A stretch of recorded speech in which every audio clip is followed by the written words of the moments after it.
Hi everyone, it's Az here from HeelvsBabyface. Apologies for what you can see on the screen, but this is where it all began. And believe it or not, it was just a meager 2 months ago that Frosk from G4TV turned in an off-script moment that was totally planned and said into the camera as they were talking about a segment, sexism in gaming.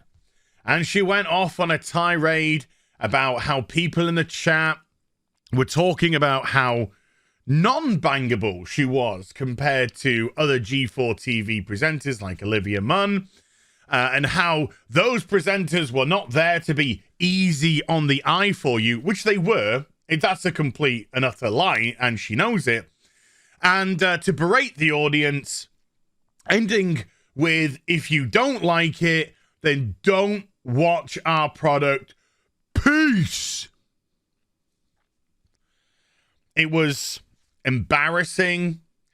It was typical, I would say, very typical about an ideologue who actually, because this whole event was to try and deflect criticism against people like her, G4TV presenters, that were getting information wrong. And when they were called out on getting information wrong during this sexism in gaming rant that Frosk did, she, in essence, very casually threw her colleagues under the bus by stating that these are actually things that are written for them because they don't have the time to do their job. They don't have the time to go and play these games that they actually talk about. No, somebody else plays some of it, a little bit of it. I don't know exactly how much of it, and then writes a script, and then she'll read part of it, and Adam Sussler will read another part of it, but it's her that gets the criticism and not Adam. Well, maybe because back in the day, Adam was actually somebody with a bit of legitimacy, and people could still reference that, whereas nowadays, of course, he's a crazy ideologue within his himself. Now, the event didn't quite go how they wanted. If I just scroll this up slightly, you can see that this is actually from, well, and I'll say this in a moment, the old G4TV YouTube channel, which has now been rebranded to XPlay. Frosk takes on treatment of women in gaming. Must watch. No. Frosk attempts to deflect legitimate criticism of the way that the information, news, reviews are presented, and how, if you are wrong, you should take responsibility, something, of course, they don't want to do, for that.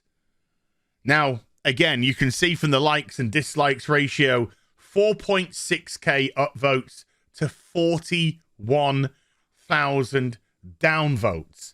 It was an incredible moment of lack of awareness on a channel which had only recently come back. G4TV had been gone for a long time, and this was their relaunch only a few months ago, October time-ish, somewhere around there of last year, and they were looking to move into the esports space. And so the first priority was to reestablish the brand, reestablish G4TV. We're back, baby. And this time, we're soyer than ever. We have gone and got rid of all the fun, all the joy, the laughter, and we've replaced it with tattoos, fake-ass hair, lack of personalities, and activism. Because, of course, the people who were cheering Frosk on from the sofa as she went into a diatribe, they themselves had been responsible for sexism in gaming and were exposed by people like Ryan Kinnell and others, which was hilarious to see, as Adam Sussler clapped in now what is a meme, of course, like a complicit seal to everything that she said, with the amazing tagline of, "I work with my heroes." And here's G4TV tweeting, "We stand with Frosk and the women in this space. We stand by somebody that's trying to deflect legitimate criticism of the way that things are structured and then try and wrap it up, try and palm it off as sexism in a way to deflect that criticism. No, no, no, no, no." And things have gone so well for G4 in that time that the viewership of their channel essentially ground to a halt. Because when you turn to a gaming audience, you know, a very tolerant gaming audience, a gaming audience that loves to be told what to do, not a gaming audience, of course, that just wants to have a good time, have some fun, you know, nothing wrong with a little bit of banter, nothing wrong with a little bit of way, a little bit of whoa. But no, when you tell them how to behave, how to act, and then say, if you don't like it, don't watch it, they'll go, right, fine, piss off. And they'll go somewhere that does accept them. They'll go somewhere that does appear to be fun. They'll go somewhere where people don't tell them to piss off. If they don't like what they're saying, if they don't like the fact that they're, again, trying to deflect legitimate criticism away from them. So, because essentially they killed G4TV, Frosk killed G4TV, the people who conspired to deflect the legitimate criticism killed the new rebranded G4TV. The algorithm on their channel died. And I've heard some people, and I'm not trying to call anyone out particularly, but I've heard people trying to be nice and tiptoe around this and be like, well, you know, it's not fair to really have a go. No. Frosk and every single person that was involved, I have zero sympathy for. I am a great proponent of you get what you fucking deserve. And when people try and insert activism, and believe me, if you've been watching my channel for any length of time, you know that's exactly what I try and stand up against in our wonderful geek cultures, in our TV shows, where it's just been infiltrated everywhere. The death of Star Trek, Star Wars, Doctor Who, The Lord of the Rings is next. We see this in every single thing. So when activists come along and try and insert themselves in a space and then cock up, good. You deserve every bit of humiliation. You deserve every single bit of calling out. And no, I won't have a single solitary bit of sympathy for you if you get kicked out on your ass.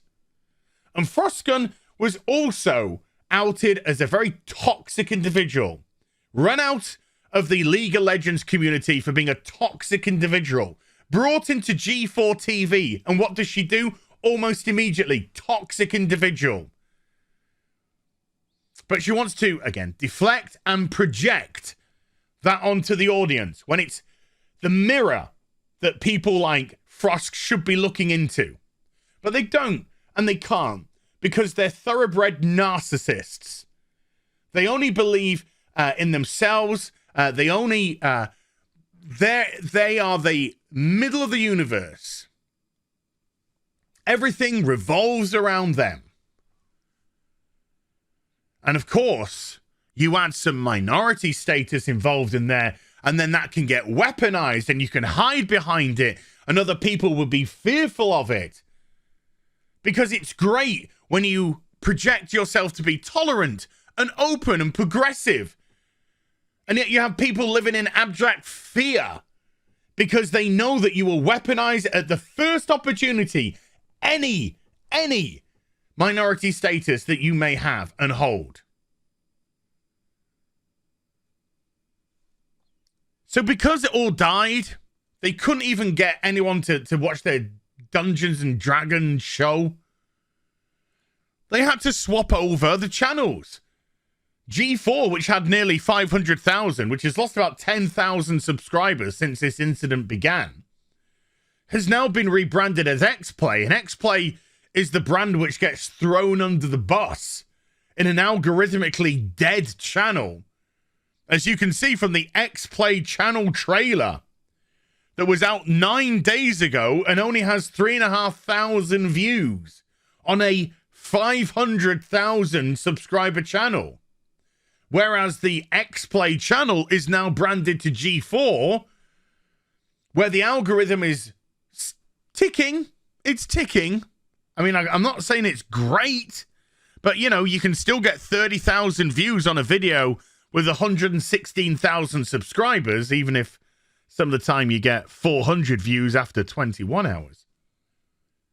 But the very thing which Frosk was screaming and shouting against, sexism gaming, they bring on a Twitch guy, and what do they have? They suddenly... Good afternoon, afternoon and good evening to you too. They have Amaranth jerking off a shake weight. Amaranth in a bikini coming out of a ball pit, saying how much she loves playing with balls. And I don't give a toss about this. You know, you do that. You do that. But it's just so funny that within 2 months, these people don't exist to be easy on the eye for you, are suddenly replaced by people who are meant to be in Amaranth's position, easy on the eye for you.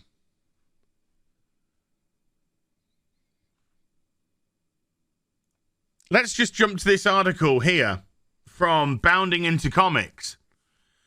This is Vice President, Senior Vice President Blair Herter of G4TV, when the whole incident was kicking off and still being talked about weeks later. He says, don't watch us. Don't watch us. If you don't like what Frosk said, don't watch us. Even though the channel had been annihilated, even though nobody was watching them, so there was a little bit of irony there.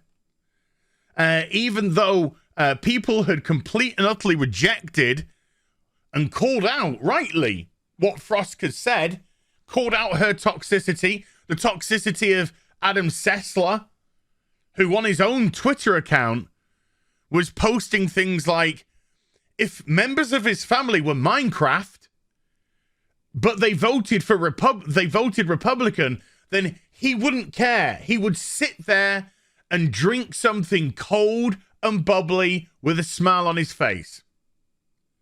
That is psychotic. Not toxic, psychotic.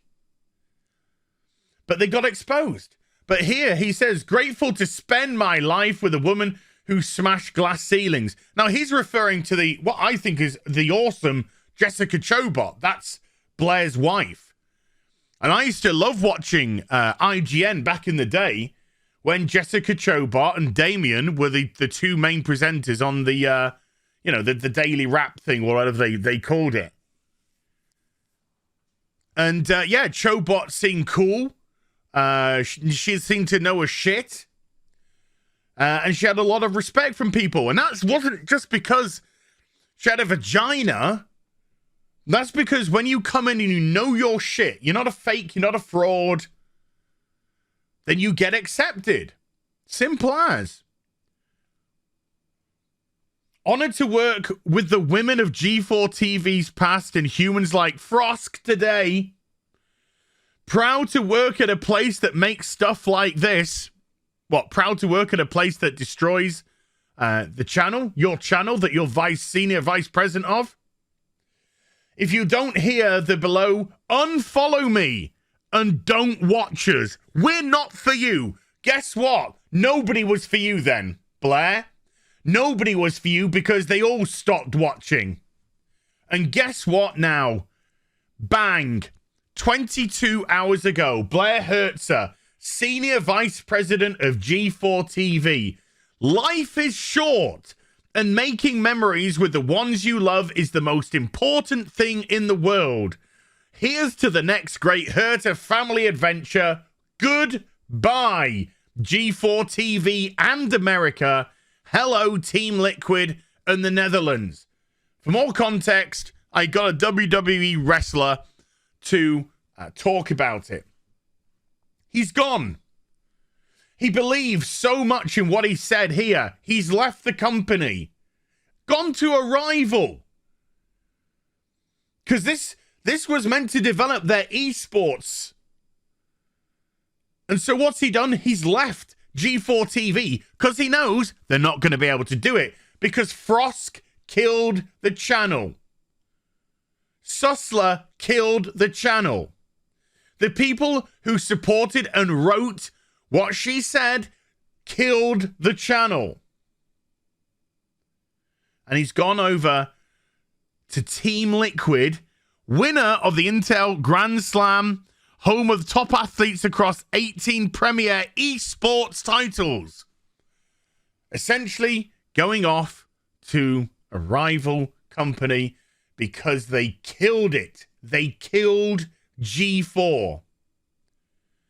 And I've got on good authority that there's going to be more restructuring to come at G4TV. And by restructuring, more people are going to go.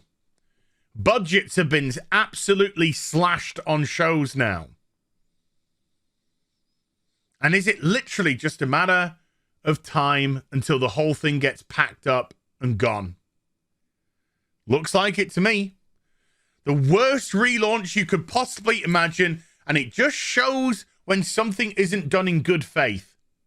When you're not doing something because you love gaming or love esports or whatever it might be, you do it because you just bring a bunch of stupid, thick, dumb activists in, and they tell their audience, don't like us, don't watch it. Remember Kelly Sue DeConnick? Don't like my politics, don't buy my book. People take you up on that. Goodbye, G4TV. Nobody gave a shit. Hope you enjoyed the vid. If you did, do give it a thumbs up and also subscribe to the channel. Follow me on social media and YouTube for live streaming. Links are in the description box down below. And I'll be back with some more stuff very soon. You take care. Bye for now.